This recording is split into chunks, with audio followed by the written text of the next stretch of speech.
Good evening, folks. In today's shocker, Byzantium, yes, the same folks who brought you Greek fire, have now set the world ablaze in a different way. They've conquered all of the Middle East and, hold on to your helmets, subjugated Russia and Austria. How's that for a history lesson nobody saw coming? What's next? Conquering the moon with trebuchets? Stay tuned as we dive into how a once-fallen empire decided to rewrite the textbooks and, perhaps, make toga parties the new trend in global diplomacy. Buckle up. History just got interesting again. Hey guys, have you ever wondered how the wild alternative histories which we create in our EU4 campaigns would play out in the real life? Have you ever imagined how the world news will go nuts over Byzantium ruling from the sands of Africa to the snows of Russia? What kind of crazy headlines would we see? Please drop your funniest ideas below in the comments. Let's see if we can give the alternative history a run for its money. Personally, I've joined the Europa Universalis community by writing the After Action reports. It has been a vibrant community for more than 20 years. This urge not only to play, but also to create and co-create has always been a part of it. So please share your thoughts on how the yet unconquered world would watch the rise of our Roman Empire. And welcome to the part 3 of our Byzantium World Conquest. In this part, we will go on a steady global expansion. I just want to show that a world conquest in this game doesn't have to be stressful and can be quite enjoyable. After the random personal union we got over Austria in part 2, I started paying serious attention to the European dynasties. We are the Habsburgs, and our relatives are on the thrones of England, Hungary and Brandenburg. We are now only in 1660s. We still have a few decades to play with potential personal unions. Brandenburg accepted our royal marriage, and we can immediately claim their throne because they don't have an heir.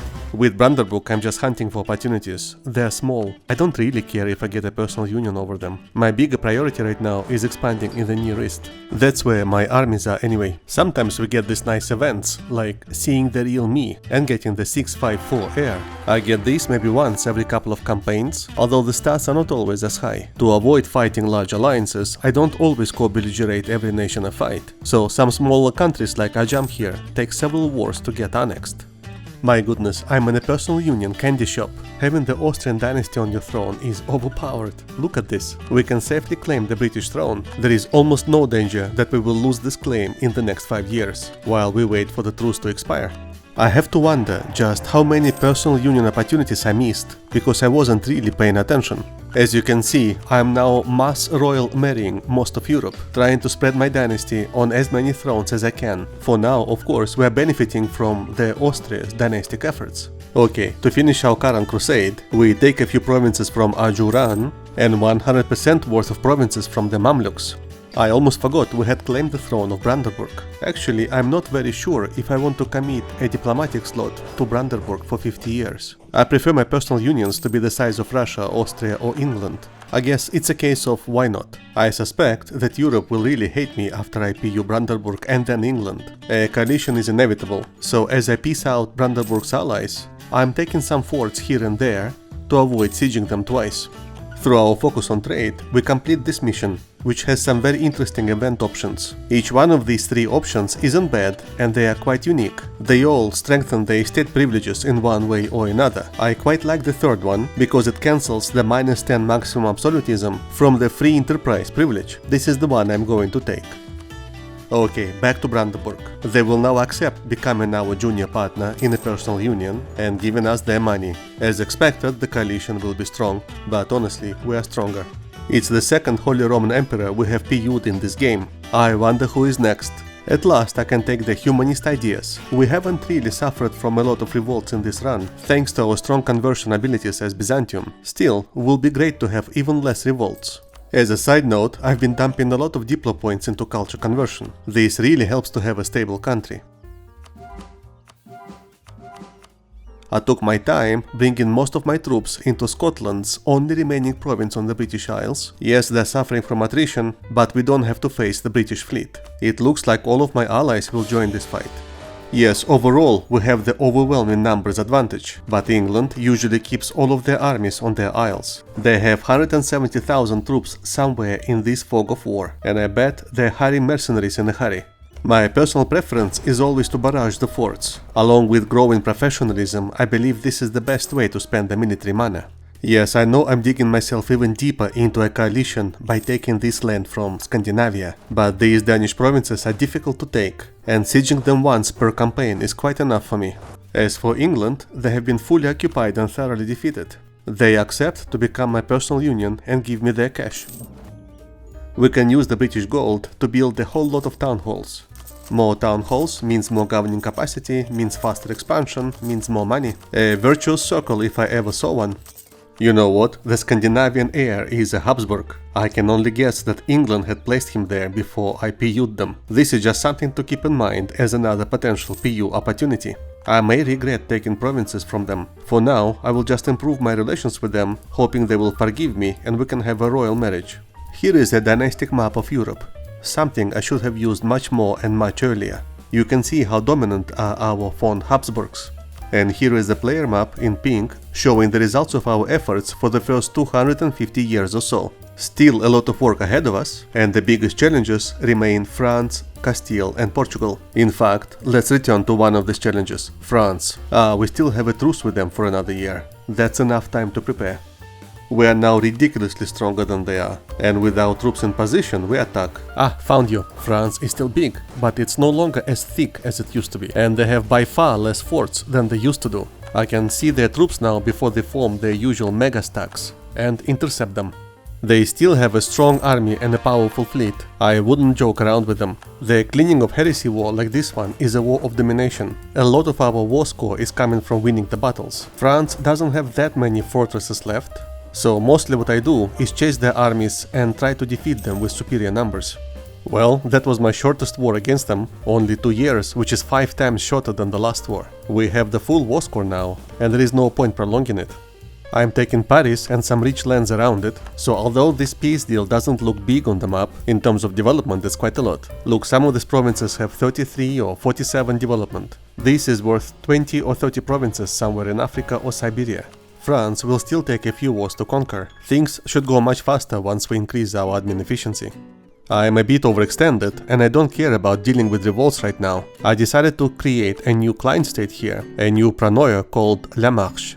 Honestly, I tried not to have another war of conquest against the Commonwealth. I even had a royal marriage going with them, but I couldn't place my dynasty on their throne. My time window of creating large personal unions will start closing soon. If we are going for a one-tag world conquest, we need to remember that there is a waiting period of 50 years before we can start integrating the PUs. And as Byzantium, we will not have a lot of diplomatic annexation cost discounts. I will make a separate video, as Provence or Burgundy or both, where I do max out the diplo annexation. But anyway, in this campaign, we need to start just conquering these countries. But oh, the temptation. Scandinavia now has a Habsburg and they don't have an heir. If I only could get a royal marriage with them, I can claim their throne and attack them right now. Of course, they're still outraged with me for taking some of their best provinces. I don't know, maybe we won't get this one. As soon as our peace with the Mamluks expires, we attack. If we wait even one day, they will join a coalition. I was gearing up to attack the Timurids. My armies are all in the wrong place. I'm not bothering you with the mission tree too much, but this mission is important. Restoring the Pentarchy. We disable the papacy and we open the way to mend the schism between the eastern and western branches of Christianity. And now that the schism is mended, every remaining Catholic country will get the decision to convert to the Orthodox Christianity. They would usually convert if they have good relations with us. The obvious problem is most of Europe is in a coalition against me. So I honestly don't expect any mass conversion. I'm allied to Portugal and Castile. Both are still Catholics, and if they convert at least, I will be very happy.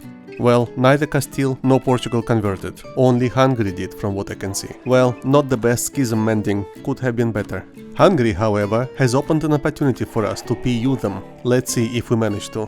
I want to at least claim their throne and see what happens.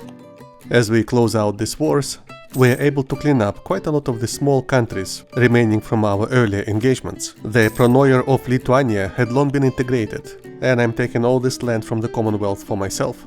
Scandinavia has eluded my personal union plan. They got an heir with a strong claim. Yep, look, the religious schism is pretty much in place. Most Catholics remained Catholic. This mission would work better if we fulfill it before making most of Europe furious with us. Well, while Europe is mostly in a coalition, we return our attention back east. where the Timurids are blocking our way. The only reason I keep bringing Castile into my wars is to keep them busy. If I don't keep them occupied, they immediately attack someone and ask me to join their wars. I'm starting to feel that I'm competing with Castile for the World Conquest. As soon as Portugal doesn't have an heir, we place our relative on their throne. This takes 90 favors, but it's really worth it. I would love to pay you both Portugal and Castile, just so I don't have to repeatedly fight their global empires. And in the middle of this Oriental War, we get another confirmation that setting up multiple and probably excessive personal union scenarios does pay off. Hungary peacefully becomes our junior partner. They are small, it's not a major deal, but we take what we get. They even have a positive opinion of us. There is no danger of them breaking off. I guess the learning here is it's really a good idea to become a Habsburg and royal marry as many Europeans as you possibly can. We have Russia, Hungary, England and Brandenburg as personal union junior partners, and of course ages ago we got Burgundy via their inheritance. If Byzantium is not their personal union master, I don't know what it is. Okay, we have recovered our western flank and we get a lot of permanent claims on Italy and the Adriatic. And there is something about Venice too.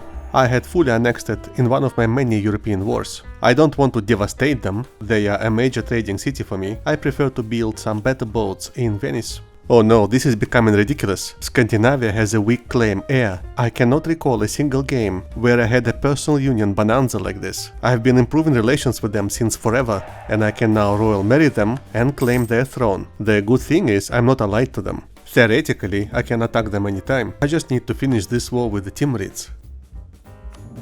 Although, while our armies are still here in the east, we can attack into India. Deccan and Delhi are dominating it, and I suspect taking them out will take several wars. In 1700, we do our traditional development check. My usual target is 8,000, and we are right on target. Of course, most of our development is in our personal unions, so in reality, this number should be higher. I got Delhi out of the war just by breaking their alliances. Although only now I realized that they are blocking my way out of India. As for Deccan, I'm going for the complete border war, taking as many of their fortresses as I can get my hands on. To avoid being overextended, I've released a new Pranoyer here, Golconda, and fed to them most of my Indian conquests.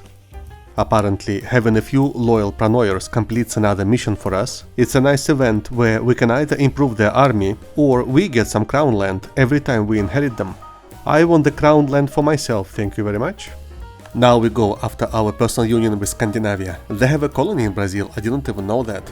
Because Delhi blocks my way out of India, I had to declare this war before moving my troops in position. Strictly speaking, my subjects and allies can handle this war, but I still want to go there and make things move faster. Okay, now I can get out of here. When a war starts, usually an AI country would ask for military access from anyone they can reach. Scandinavia must have asked for the military access from Delhi. This automatically gives us the access also, even if Delhi would never give it to us directly.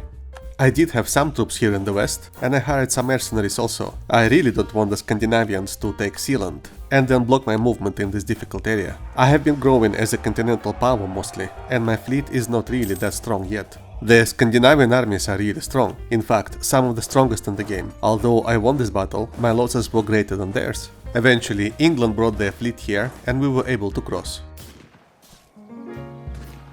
Only to lose the engagement. I guess attacking across the water to fight on the enemy fort was not my brightest idea. Anyway, Scandinavia is simply not powerful enough to resist us for long, and we enforce our personal union on them. I am very happy with our growing list of personal unions, 6 at this moment. Of course, the problem with them is I will need to integrate them the old-fashioned way. I cannot inherit them as I will inherit the Pranoyers. And right now, we're only 1 point above our diplomatic relationship limit. That's including Portugal and Castile, our long-term allies. Well, I believe you have guessed who is next on our hit list. That's right, France. Each next war is a bit less interesting than the previous one. They are now more of an administrative than strategic challenge. The two real bosses I have left now are Portugal and Spain. And of course the time, because a world conquest is always a rush against the clock. Okay, done. I'm taking all this land and a few remote islands which France has colonized. After this war, we're starting to see the end here. Another couple of wars should be the end of France. Wow, in this mission, we get permanent claims on Bavaria, France, Italy. Our mission tree is encouraging us to become the Roman Empire. Portugal, meanwhile, has lost my dynasty. I had enough favors to put my heir back. I got so many personal unions in this game. I now feel committed to keep spreading my dynasty. The good thing is, we have a lot of land in Europe now. We can full state all of that, or most of it, for a whole lot of money and manpower. We've now entered the Age of Revolutions, the final age of this game. Going revolutionary is a very valid choice for many countries.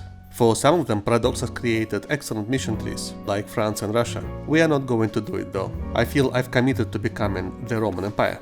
These final 100 years of the game are basically a test of your mental resilience. It literally becomes the race against the time. The only two real strategic questions which I have left are 1. Will I be able to do it on time? And 2. How many personal unions will I be able to get out of this game?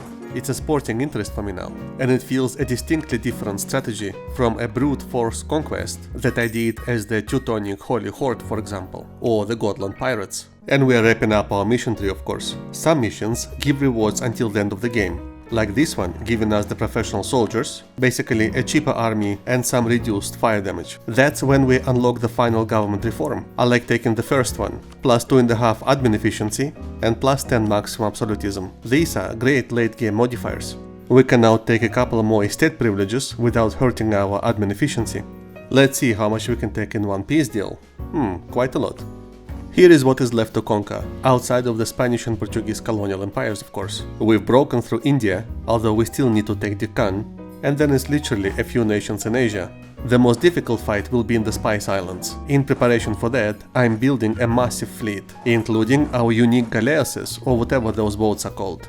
I fed whatever provinces I could to Golconda and established a new Pranoia client state. I keep forgetting to use these Pranoias, but I do recommend that you use them. They're quite nice as long as you can keep them loyal. Okay, there. It's basically my land. I'll get it for free soon.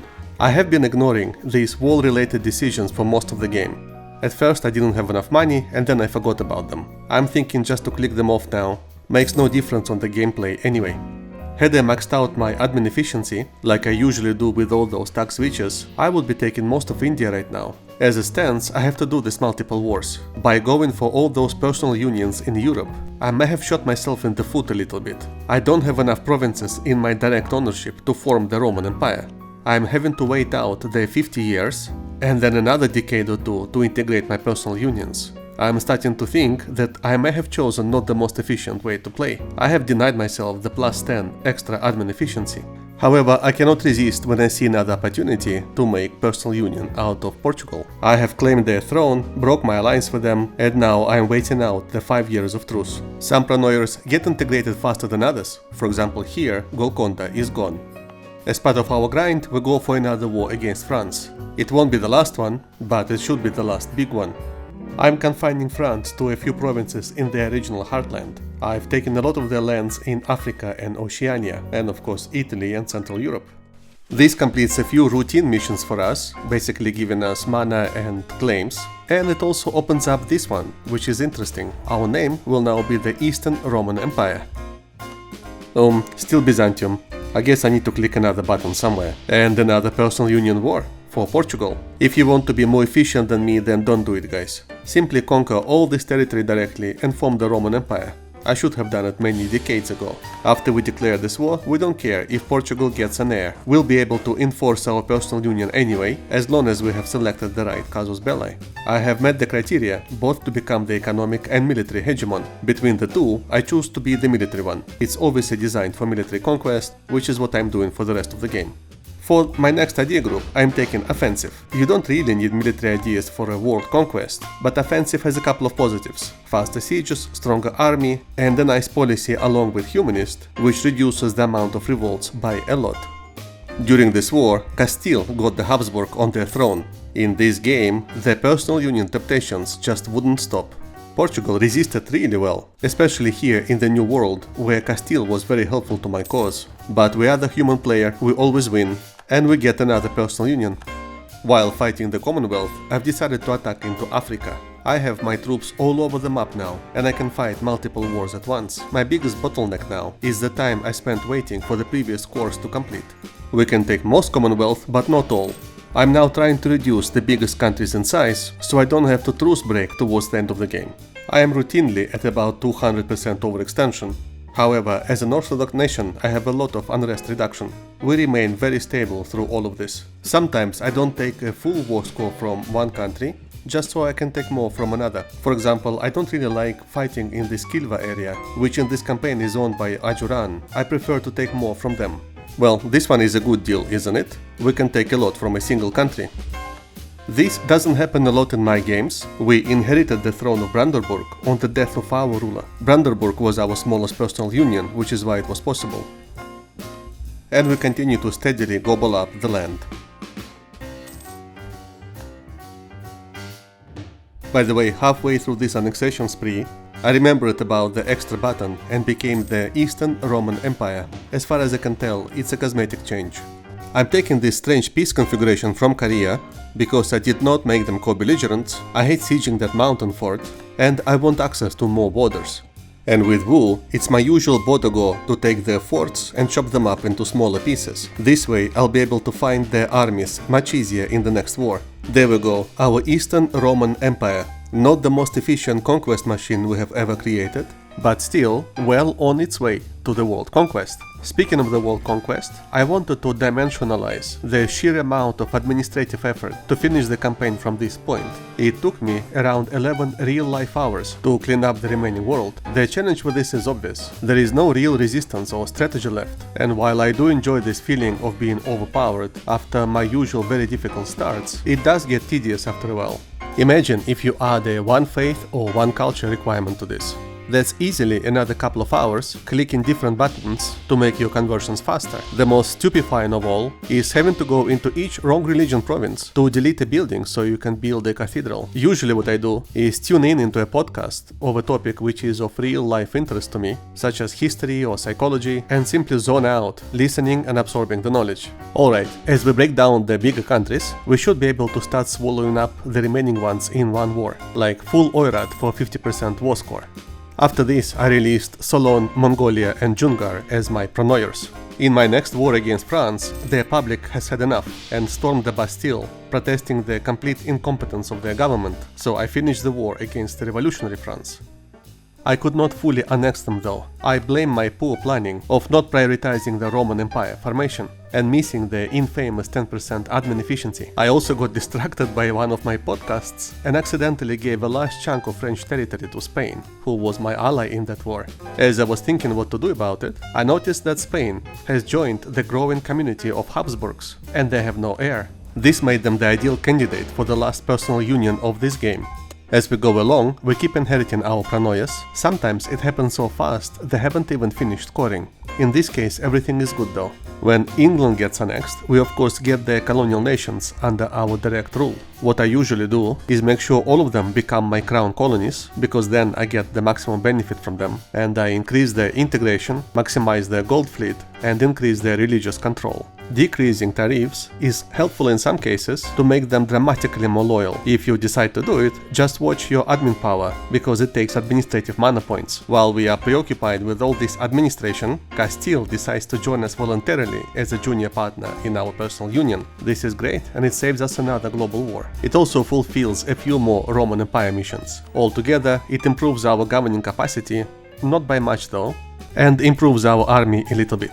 The truce with Castile expired a short while after they became our partner. Had they not, very wisely, joined our crown, we would be declaring our PU war on them right now. Korea is the last real continental challenge, and indeed they resisted very well, but after this they are gone as the fighting force. While fighting our last war against the Commonwealth, we annexed a lot of their European allies in a separate peace deal. Europe is also slowly fading into irrelevance. I am talking in the game terms of course, and wherever I can, I release the pronoyers, like Ratibor here in Europe. I have to say, late game this is a great mechanic. The only thing I need to watch is their ruler lifespan. I don't want to be stuck with pronoyers when the game ends. Late game, Japan is usually annexable in a single war. This why, as a rule, I leave them almost to the last. Unlike Korea, the Japanese AI doesn't really develop its provinces for some reason, even though their mission tree is encouraging them to do so. I don't know, maybe they get stuck somewhere on the way.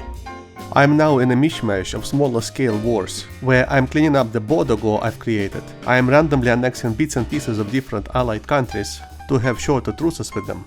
Bangladesh was not one of the biggest remaining countries, and I still cannot annex them in one go. It's very rare that I do a world conquest without maxing out my admin efficiency, and I think it shows. I'm not used to having to do so many wars to absorb these countries. The once mighty Delhi is a different matter. The revolutionary people of France can now find peace as part of our empire. It took 5 or 6 wars to subjugate them, probably the highest amount I fought against a single country in this campaign. Well, it's now the end of 1770s, time to integrate our personal unions. I got Russia first, because I think they're my oldest personal union. Theoretically, I could still benefit from their help, wrapping up my Asian conquests, but I have so many troops now I can manage just fine. Portugal is a few days too early, and Austria is well below 200 relationships. The Austrian issue is easy to resolve, we simply influence them. And then we start the integration. I guess our only risky situation is Castile. We got that random personal union quite late. There are many ways to accelerate integration though. A few monuments and policies will give us a lot of extra diplomatic reputation. I remember that my Roman heritage enables me to get Senate while keeping my nobility estate, so I embraced the Senate, although there were not many interesting issues to debate. I just took some admin power and technology cost discount. I mostly took this reform because it provides -2 revolt reduction and I have enough maximum absolutism. Hanover will still survive after this war. This was the largest enemy remaining, with about 900 development. Okay, more than 300 overextension. I don't want to create new Pranoyers because we're getting so close to the end of the game. When you are that overextended, what's a few more provinces, right? But look, even with 324 overextension, our revolt risk is still below 0. That's the power of an orthodox nation with all those revolt risk modifiers I got. That's -2 from Senate, -3 from being a military hegemon, -2 from the humanist ideas, a whole lot from monuments. We also get -3 local unrest, which is not shown here, from our high patriarch authority. And we have a great deal of true faith tolerance. Overall, we are reasonably stable for such a high overextension. We can take even more land, why not, we'll survive. We are now at 540 overextension, and our revolt risk has jumped to +9. This may be a little bit too ambitious even for me. I've decided to release some hereditary Pranoyers in my most developed provinces, which are yet uncored. If this Pranoyer lives too long, I can always release them and attack. Alright, we now have Germania, which sounds like a Roman enough name for me. At one moment, I thought France came back to life, but no, it's revolutionary Lübeck. I took expansion as my final idea set, so I could colonize the few remaining uncolonized provinces. Money is not an issue, I can colonize them all at once. The Sub-Saharan Africa is the last holdout of independence in this game. Well, not for long. I should have upgraded this monument in Kazan ages ago. It cuts the monument upgrade time by 25%. To be fair though, I'm forcing these upgrades with money. Most of these countries in Africa are allied to each other and we can take them out in one war. Haha, and look at this. I missed one single French province. They are no longer revolutionary though. I have to praise France's stubborn desire to survive. Kitara is now the biggest remaining country and we can annex them in one war. And Sakalava was the second biggest. They did quite well. In around 1800, by all counts very late, we became the Roman Empire. This became possible after we annexed some of our European personal unions. This doesn't really make any impact on the gameplay at this stage. Practically speaking, we completed this world conquest as Byzantium, and later the Eastern Roman Empire. Upon annexing what remains of Scotland, who had escaped to the south cone of South America, we completed the world conquest in 1817. This is probably one of the later world conquests we have completed. But to be honest, for the last couple of decades I wasn't really in a hurry.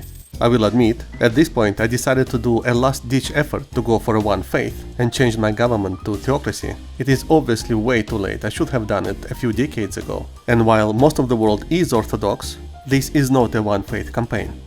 This is how our religious situation was in the last days of the game. As you can see, we still had a few provinces to convert. So yes, like so many people said in the comment section, a one faith was definitely possible here. Well, maybe next time. And I think this is one of the very few games where I actually hit the endgame screen. And there you have it guys, a casual world conquest as Byzantium. As always, please let me know what you think, and don't forget to answer the question I asked in the very beginning of this video. Our next campaign will be Burgundy. Thank you for watching and see you in the next video.